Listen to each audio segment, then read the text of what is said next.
When I came to do fashion design at uni, I didn't realise my own creative potential. Thought I'd come here and probably just be printing t-shirts or whatever. And I'm making full outfits, cut and sew, using skills that I had no idea that I'd be capable of using. So the staff were super proactive.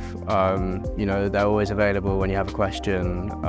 There was separate technical sessions, whether it came to physical, digital, every skill that's required to become a fashion designer in the modern world.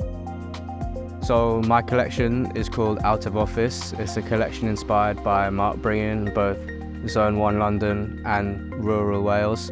And I wanted to find a midpoint between those two and find a blend between form and function. So garments that were formal enough to wear in and around the city and also functional enough to survive a rural climate. Hopes for after graduating are to start my own business and become an entrepreneur. Before I came to uni, I didn't really know that being an entrepreneur was something that I could do. I hadn't properly considered it. I thought maybe you leave uni, get a good job and that's it.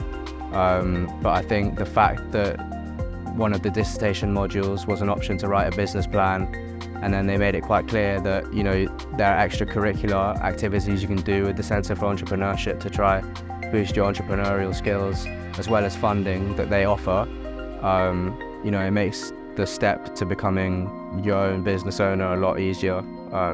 So yeah, I think doing that work with the Centre for Entrepreneurship, as well as the funding that they've helped me out with, has definitely made it a lot more seamless.